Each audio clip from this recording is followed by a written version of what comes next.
नमस्कार, बहुत बहुत स्वागत है आप सभी का। शाम के 4 बजने वाले हैं और ये वक्त है आपके सबसे पसंदीदा बुलेटिन म्हारो राजस्थान का। आप सबके साथ मैं हूं प्रियंका राय और बुलेटिन की शुरुआत इस वक्त की बड़ी खबर के साथ करेंगे। सियासत से जुड़ी ये बड़ी खबर, कांग्रेस प्रभारी सुखजिंदर सिंह रंधावा के साथ राजस्थान में 3 सह प्रभारी सचिव लगाए गए हैं।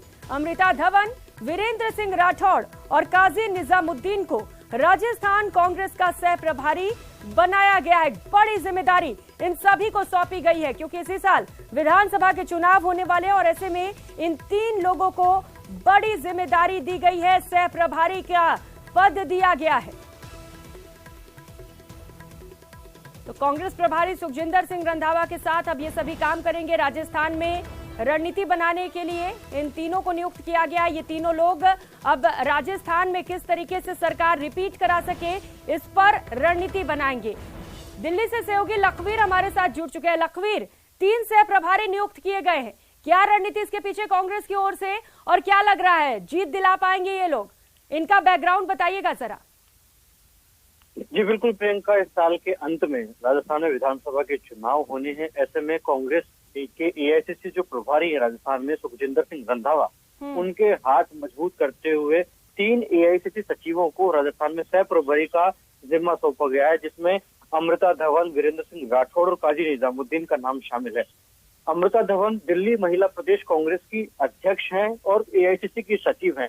उन्हें राजस्थान में सुखजिंदर सिंह रंधावा के साथ सह प्रभारी नियुक्त किया गया है। इसके साथ ही काजी निजामुद्दीन कांग्रेस के एआईसीसी सचिव हैं और पूर्व में भी राजस्थान में जिम्मेदारी निभा चुके हैं, इसलिए उनको राजस्थान का थोड़ा बहुत जानकारी भी है। वो राजस्थान की नब्ज से वाकिफ है, इसलिए उनके अनुभव का लाभ पार्टी इन विधानसभा चुनाव में लेना चाहती है, इसलिए उनको सुखजिंदर सिंह रंधावा के साथ अटैच किया गया है।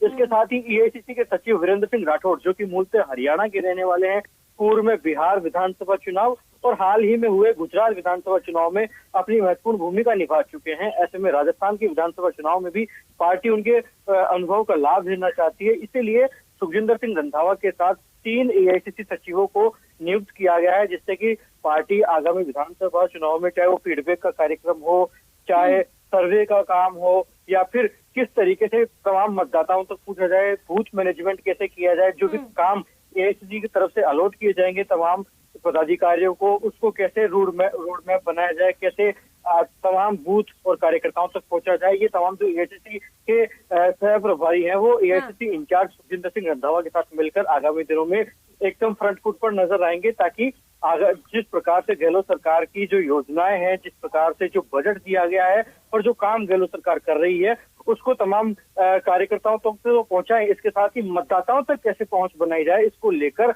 एक बड़ी रणनीति कांग्रेस पार्टी बनाना चाहती है, क्योंकि लगातार प्रदेश के मुख्यमंत्री और प्रभारी कह रहे हैं कि सरकार रिपीट होगी 2023 के विधानसभा चुनाव में राजस्थान में, क्योंकि जिस प्रकार की बजट घोषणाएं हुई है और जिस प्रकार का कामकाज राजस्थान की सरकार कर रही है, उसका लाभ कांग्रेस पार्टी को मिलेगा।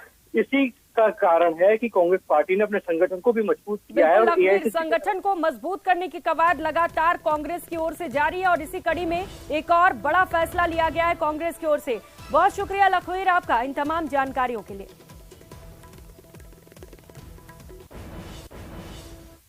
और उकलते एक और बड़ी खबर का, दिल्ली से ये बड़ी खबर है। मुख्यमंत्री अशोक गहलोत दिल्ली के दौरे पर हैं। सूडान संकट में फंसे प्रवासियों को लेकर मुख्यमंत्री अशोक गहलोत गंभीर हैं। राजस्थान फाउंडेशन कार्यालय ने हेल्पलाइन प्रवासी नंबर जारी कर दी है। राजस्थानियों को वापस लाने की जिम्मेदारी सौंपी गई है।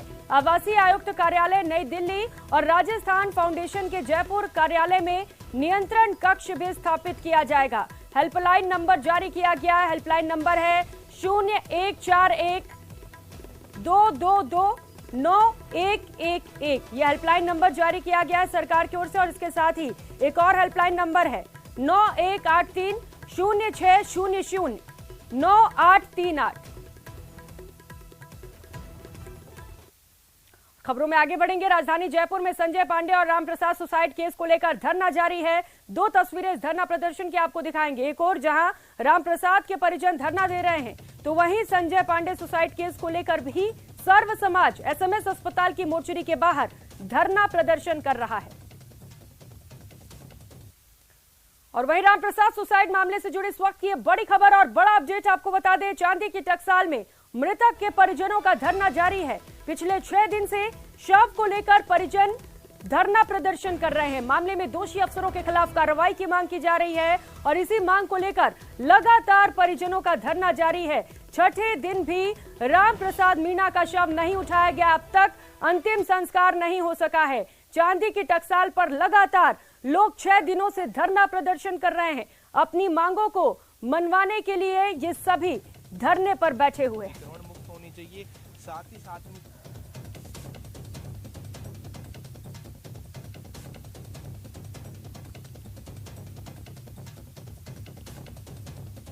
तो सांसद किरोड़ी लाल मीणा भी धरना स्थल पर लगातार मौजूद हैं। ये तस्वीरें आप देख पा रहे हैं। डॉक्टर्स वहां पर हेल्थ चेकअप के लिए पहुंचे हुए। इसके साथ ही राजनीति से जुड़े कई चेहरे इस वक्त धरने पर मौजूद हैं और लगातार ये धरना प्रदर्शन अब राजनीतिक रूप लेते हुए नजर आ रहा है। परिजन लगातार मांग कर रहे हैं और इसके साथ ही वहां पर कई राजनीतिक पार्टियां और राजनेता भी पहुंचे हुए हैं। छठे दिन भी शव को नहीं उठाया गया है। सहयोगी रोशन शर्मा हमारे साथ जुड़ चुके हैं।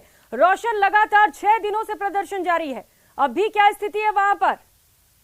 प्रियंका, देखिए, अभी तक भी प्रशासन और जो परिवार के लोग हैं उनके बीच में बात नहीं बन पाई है। इस वजह से पिछले 6 दिनों से जो शव है वो रखा हुआ है। परिवार के लोग लगातार मांग कर रहे हैं कि जो दोषी जो लोग हैं उनके खिलाफ कार्रवाई होनी चाहिए। नगर निगम के जो उपायुक्त हैं उनके खिलाफ सख्ती से एक्शन हो। इसके अलावा जो एफआईआर में जो नामजद जो लोग हैं उनकी गिरफ्तारी हो। इन 2 मुद्दों को लेकर अभी तक भी शव को रखकर जो परिवार के लोग हैं वो बैठे हुए हैं। परिवार के लोगों का जो मांग है वो इसी के ऊपर अड़े हुए हैं। किरोड़ी मीणा जो राज्यसभा सांसद है वो भी धरना स्थल पर मौजूद है। हालांकि प्रशासन की ओर से लगातार गुहार लगाई जा रही है कि जो शव है उसका अंतिम संस्कार किया जाना चाहिए और जो इस मामले में पूरी जो जांच है वो क्राइम ब्रांच को दी गई है। तो ऐसे में क्राइम ब्रांच लगातार इस पूरे मामले के ऊपर सख्ती से कार्रवाई कर रही है। 3 लोगों का प्रशासन का ये कहना है कि 3 लोगों को अभी तक इस पूरे मामले में गिरफ्तार किया जा चुका है और जो अन्य जो दोषी लोग हैं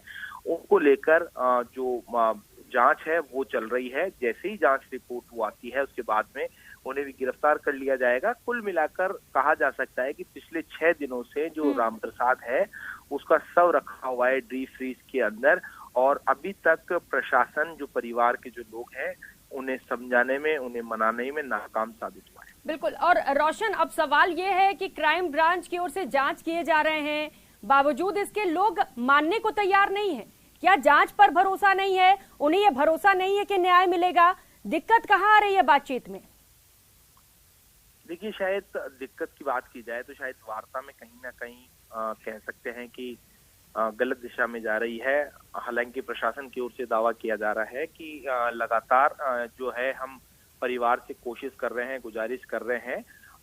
जो परिवार के जो लोग हैं वो कुल मिलाकर वो ये चाहते हैं कि जो इस एफआईआर के अंदर जो नामजद जो आरोपी हैं उनकी गिरफ्तारी हो। तो परिवार की मुख्य मांग है और इसी को लेकर जो लोग हैं वो अभी धरने के ऊपर। और अब सवाल ये है कि इनकी मुख्य मांग कब पूरी होगी और ये प्रदर्शन कब खत्म होगा। लवली सहयोगी हमारे साथ जयपुर से जुड़ चुके हैं।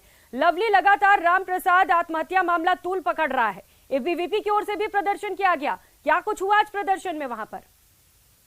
देखिए, अखिल भारतीय विद्यार्थी परिषद में न केवल राम प्रसाद मीणा के मसले को लेकर के बकायदा जो 3 मसले और हैं राजस्थान के, उन तीनों मसलों को लेकर के अखिल भारतीय विद्यार्थी परिषद के कार्यकर्ताओं ने राजस्थान यूनिवर्सिटी के बाहर प्रदर्शन किया है। मुख्यमंत्री का पुतला जो है उन्होंने फूका है। सरकार से मांग की है कि सरकार के जो मुखिया हैं वो तत्काल प्रभाव से जिन विधायकों और जिन मंत्रियों का नाम इस पूरे घटनाक्रमों के बीच में आ रहा है उन्हें तत्काल प्रभाव से जो है पदों से हटाना चाहिए और उसके बाद में पुलिस को कार्रवाई करने के लिए छूट देनी चाहिए। और पुलिस अगर कार्रवाई करने में सक्षम नहीं है तो इन तीनों मामलों को सीबीआई को दे देना चाहिए। इन मसलों को लेकर के, इन डिमांड्स को लेकर के उन्होंने प्रदर्शन किया है। प्रदर्शन करने के साथ साथ ही पीड़ित परिवारों के घर पर भी एबीवीपी के कार्यकर्ता गए हैं। शोकाकुल परिवारों को उन्होंने ढांढस बताया है। साथ साथ में उन्होंने ये भी कहा है कि अगर सरकार ने समय रहते परिवार की मांगों को पूरा नहीं किया तो विद्यार्थी परिषद पूरे राज्य स्तर पर इस आंदोलन को खड़ा करेगी। यानी कि अब ये जयपुर से सुलगी हुई आग जो है पूरे राजस्थान के अलग अलग गांव, ढाणी और शहरों के अंदर देखने को मिलेगी। लेकिन दुर्भाग्य की बात यह है कि तीनों ही परिवारों को लेकर के जो विद्यार्थी परिषद के कार्यकर्ता है वो कई घंटे तक प्रदर्शन करते रहे यूनिवर्सिटी के बाहर, लेकिन कोई भी प्रशासन के नुमाइंदे ने उनसे समझाइश का, उनसे बातचीत का कोई जोखिम जो है वो नहीं उठाया। और फिलहाल जो है प्रदर्शन पूरा करने के बाद तमाम कार्यकर्ता जो हैं वो इन शोकाकुल परिवारों के बीच में पहुंचे हुए हैं, उनसे मिल रहे हैं, बातचीत कर रहे हैं, ढांढस बंधा रहे हैं और ये हिम्मत दे रहे हैं कि परिवार के लोगों के साथ में विद्यार्थी परिषद जो है वो साथ में खड़ी है। जी बिल्कुल लवली, यानी कि यहाँ पर प्रदर्शन के बाद भी कोई समझाइश के लिए नहीं पहुंचा है। आप दोनों लोग नजर बनाए रखिएगा इस पूरी खबर पर। बहुत शुक्रिया आपका इन तमाम जानकारियों के लिए। और जयपुर से बड़ी खबर सामने आ रही है। संजय पांडे आत्महत्या मामले से जुड़ी ये बड़ी खबर आपको बता दें। एसएमएस अस्पताल मोर्चरी के बाहर लगातार धरना जारी है। अब नेता प्रतिपक्ष राजेंद्र राठौड़ भी धरने में शामिल हो गए हैं। सर्व समाज की ओर से ये प्रदर्शन किया जा रहा है। बीजेपी नेता और कार्यकर्ता भी धरने में मौजूद हैं। सांसद रामचरण बोहरा, अशोक परनामी भी धरना स्थल पर ही डटे हुए हैं। तो संजय पांडे आत्महत्या मामला लगातार तूल पकड़ता चला जा रहा है। समझाइश की जा रही है, बात नहीं बन पा रही है। एसएमएस अस्पताल की मोर्चरी के बाहर लगातार धरना प्रदर्शन जारी है और अब नेता प्रतिपक्ष राजेंद्र राठौड़ भी धरना स्थल पर पहुंच चुके हैं। सर्व समाज की ओर से ये धरना प्रदर्शन किया जा रहा है। बीजेपी नेता और कार्यकर्ता भी इस धरने में लगातार मौजूद हैं। बीजेपी की ओर से इस धरने पर पूरा समर्थन दिया जा रहा है।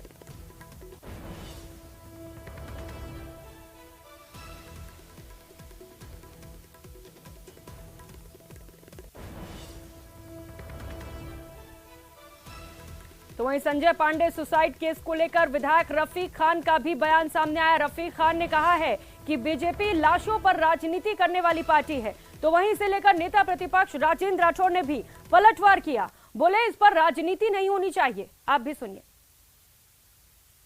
देखिए ऐसा है, बीजेपी का काम है आरोप लगाना और बीजेपी लाशों की राजनीति कर रही है।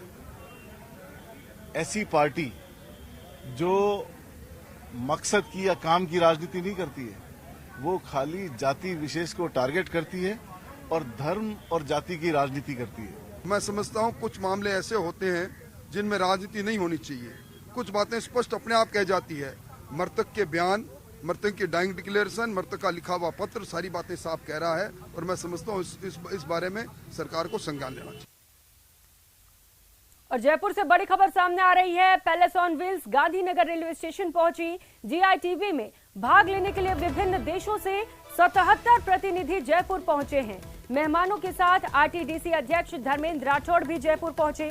विदेशी मेहमानों और आरटीडीसी अध्यक्ष का यहां पर स्वागत किया जाएगा। तो विदेशी मेहमान भी जयपुर पहुंचे हुए हैं। पैलेस ऑन व्हील्स के जरिए ये सभी इस वक्त राजधानी जयपुर में मौजूद हैं। मेहमानों के साथ आरटीडीसी अध्यक्ष धर्मेंद्र राठौड़ भी जयपुर पहुंचे हुए हैं और इन सभी का जयपुर में स्वागत किया जा रहा है। तस्वीरें आपको दिखा रहे हैं। स्टेशन से ये तस्वीर सामने आई है जहां पर इस वक्त धर्मेंद्र राठौड़ पहुंचे और इसके साथ ही कई विदेशी मेहमान भी इस वक्त जयपुर में पहुंचे हुए हैं। तो जयपुर से बड़ी खबर आपको बता रहे हैं। पैलेस ऑन व्हील्स की तस्वीरें आप देख पा रहे हैं। गांधीनगर रेलवे स्टेशन से ये तस्वीर सामने आ रही है जहां पर इस वक्त पैलेस ऑन व्हील्स पहुंची हुई है। जीआईटीवी में हिस्सा लेने के लिए कई देशों से यहां पर 77 प्रतिनिधि पहुंचे हुए हैं। मेहमानों के साथ ही आरटीडीसी अध्यक्ष धर्मेंद्र राठौड़ भी मौजूद हैं और इसकी शुरुआत की जाएगी कुछ ही समय में। और जीआईटीवी में कुल 77 देशों के प्रतिनिधि हिस्सा लेंगे।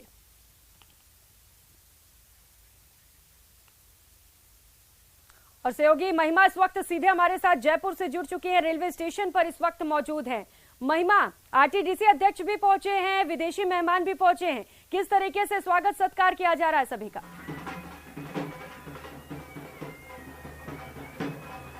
खास तस्वीरें दिखाइए वहां से महिमा और बताइए किस तरीके से स्वागत सत्कार हो रहा है सभी का। जी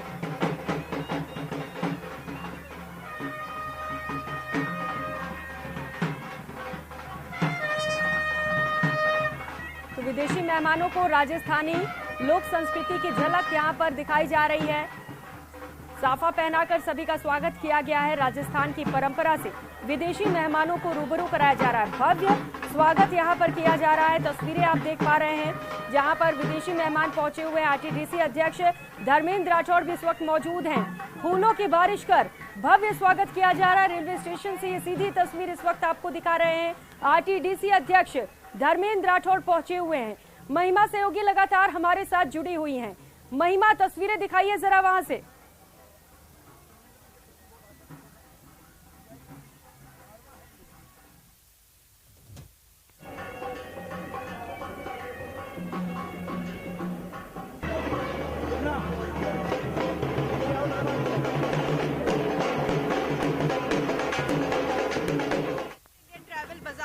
मार्ट में जो है शामिल होंगे और राजस्थान में पर्यटन की अपरंपार संभावनाओं को जो है उन पर बात की जाएगी, चर्चा की जाएगी। और इसी कड़ी में आज जो है धर्मेंद्र राठौड़ उनको लेकर जयपुर पहुंचे हैं।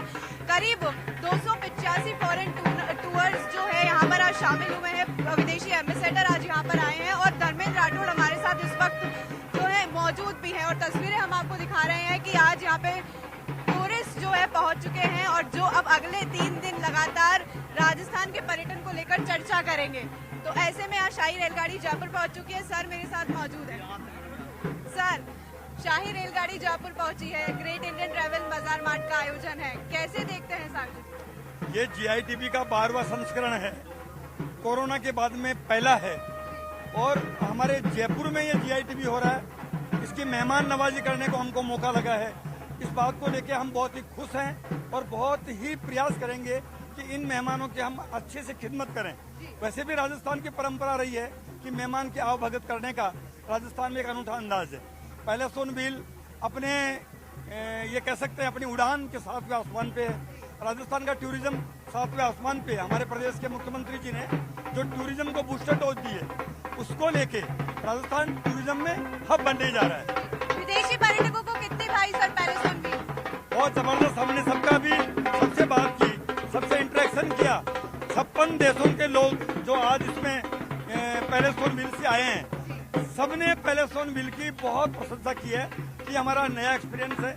ऐसा एक्सपीरियंस हम बार बार करें जब उन्होंने इच्छा जाहिर की है। आने वाले समय में पहले सोनभील ऑफ सीजन में भी चलाई जाएगी क्या? आने वाले समय में अब जो ऑफ सीजन है उसमें भी पहले सोनभील को कौन कौन से रूट पे चलाएं, कैसे चलाएं, इसका भी हम प्लान कर रहे हैं। देखिए, धर्मेंद्र राठौड़ RTDC के अध्यक्ष मेरे साथ मौजूद थे। उन्होंने बताया कि विदेशी पावड़ों को जो है पहले सोनभील बहुत ही भाई है और ऐसे में अब 4 दिन लगातार पर्यटन के लिहाज से राजस्थान में अपार संभावनाएं खोजी जाएगी और बात की जाएगी। आप देख सकते हैं फॉरेन टूरिस्ट भी यहाँ मौजूद है, उनसे भी हम बातचीत करेंगे। हाउ मच यू लव पहले सोनभील? Do you love the Palace on Wheels? Yeah, amazing trip, amazing. I love India. I love Shatan. Thank you so much for everything. I come from Turkey. Yeah, will you be participating in GITB, which will be holding in 23rd and 24th? Yeah, no, this is my first time. Okay. देखिए, विदेशी लोग यहाँ पर पहुंचे और उनका कहना है कि हम अब जो है GITB यानी कि ग्रेट इंडियन ट्रैवल बाजार में वो लोग पार्ट लेंगे। और तस्वीरें आप देख सकते हैं कि यहाँ पर आए और विदेशी लोगों का कहना है कि उन्हें पहले सोनभील खूब भाई है, खूब पसंद आई है। पहली बार उन्होंने ऐसी ट्रेन देखी है जो इंडिया के कल्चर को दर्शाती है। और प्रियंका, जाहिर सी बात है, पूरे देश भर में हम कह सकते हैं कि सिर्फ एकमात्र ऐसी ट्रेन है जो राजस्थान में चलाई जा रही है, जो राजस्थान की संस्कृति से रूबरू कराती है हर एक पर्यटक को। तो अपने आप में ही ये ट्रेन एक इतिहास लेकर चल रही है। तो ऐसे में RTDC ने भी पिछले साल ये जो है ट्रेन पटरी पर दौड़ाई 2 साल कोरोना के बाद, और काफी मुनाफा भी जो है इस ट्रेन ने कमाया है। तो आप देख सकते हैं कि आज विदेशी टूरिस्ट जो है जयपुर पहुंचे हैं और अब ऐसे ही खास ट्रेन से विदेशी सैलानी जयपुर पहुंचे हुए और जिस तरीके से महिमा इनका भव्य स्वागत किया गया है, सभी विदेशी सैलानी बेहद खुश नजर आ रहे हैं। बहुत शुक्रिया आपका महिमा, ये तमाम तस्वीरें दिखाने के लिए और बातचीत के लिए। और खबरों में आगे बढ़ते हुए